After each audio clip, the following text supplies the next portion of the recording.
I hope you're doing well today. We are going to be thinking further about creation. Our hymn today is For the Beauty of the Earth. For the beauty of the earth, for the beauty of the skies, for the love which from our birth over and around us lies. Lord of all, to thee we raise this our sacrifice of praise. I didn't realize there are different versions of that. Appreciate it, Lee. We're in Genesis 1. We left off yesterday with verse 4, and excuse me, I'm dealing with just a little bit of sinus issues. God saw the light, it was good. God divided the light from the darkness. He calls the light day, the darkness he calls night. You might notice he's already using that language of day and night, even though to think about the sun and moon have not been created yet. But anyway, regardless, as it goes on, you have the firmament and things along those lines. And let the waters under the heavens be gathered together. God calls the dry land earth, and the gathering together of the waters he called seas. And God saw that it was good.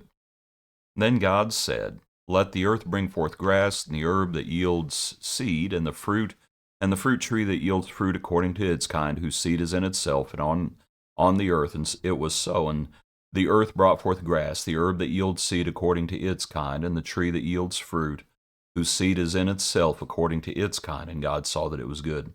So the evening and the morning were the third day. And then God said, Let there be lights in the firmaments of the heavens to divide the day from the night, and let them be for signs and seasons and for days and years. Pardon me. Let them be for lights in the firmament of the heavens to give light on the earth. And it was so. And then, of course, creation proceeds on further. The points I would like to make today as we think about the beauty of the earth and the beauty of God's creation. And again, the point made yesterday, God is orderly. That is the nature of God. He brings order from chaos. Well, here, as we look at it, I just think it's marvelous that to look at that first phrase as it talks about the trees, and it talks about whose seed is in itself on the earth. And that how God created things to be able to reproduce and propagate. And I think that's just a marvelous thing, that in his creation you have the miraculous creation at the beginning, but then it is able to recreate naturally. That it has the ability with the seed in itself to keep reproducing. And that's just a marvelous thing about creation. How God has created things that God did not have to keep recreating. He created things to create. And that is an amazing thing when you stop and think about it.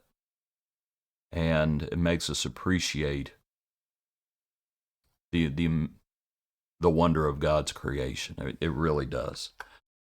Now, verse 12, the earth brought forth grass, the herb that yields seed according to its kind.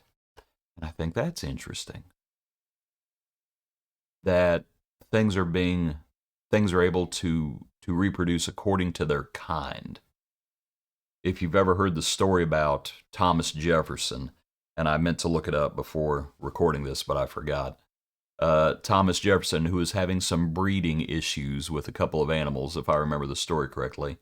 And it's because he was trying to get things that were of different kinds, similar but different kinds to reproduce, and it was not working. And we recognize what the verse says.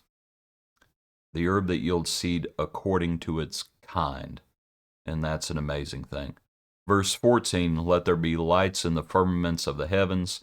And talking about all these things, let them be for signs and seasons and for days and years. What that shows the idea of cycles, seasons, and years. From the beginning, God is creating cycles. Things are cyclical in nature. And so you start thinking about highs and lows. You start thinking about in season and out of season. You also might think about, and I hadn't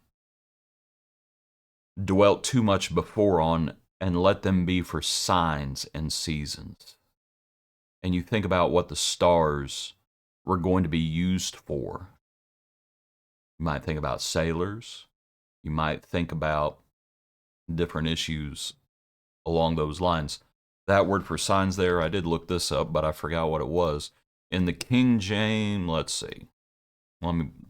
That word literally means a signal, as a flag, beacon, monument, such things as that. Evidence as well, according to Strong's.